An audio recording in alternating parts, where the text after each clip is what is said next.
The night Lillian Harper disappeared, the air smelled of honeysuckle and coming rain.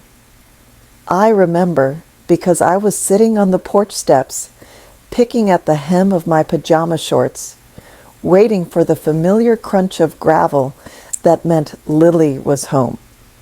She had promised me a Polaroid from the prom photo booth. Her in that dress, sky blue satin with tiny crystals sewn along the neckline like fallen stars. She would look like a mermaid who had decided to walk on land just to make everyone else feel ordinary.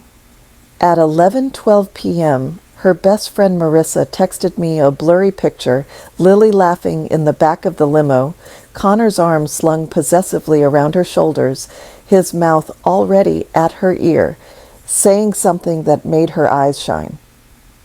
At 11:47 p.m., the porch light flickered. At 11:48 p.m., it flickered again.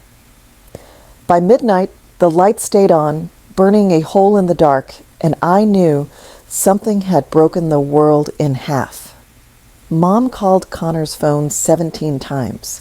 It rang through to voicemail every single time, his lazy drawl saying, "You've reached Connor Ashford, leave a message or catch me on the water."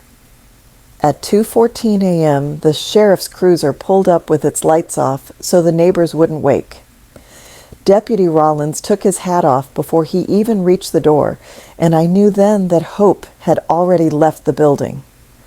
Connor arrived an hour later in a different shirt than the one in Marissa's photo. Hair wet, like he'd showered, eyes red, but dry.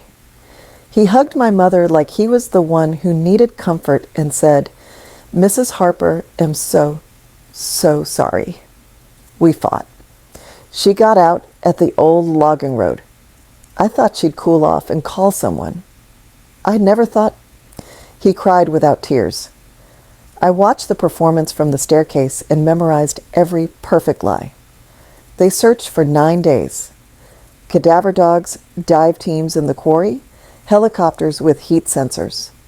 Connor was on every news channel wearing his Letterman jacket, voice cracking, begging Lily to come home so we can work this out. The town crowned him tragic prince. GoFundMe pages popped up in his name.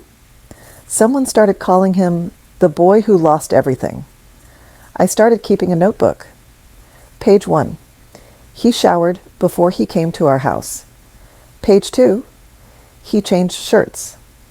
Page 3. He never once asked where they were searching that day.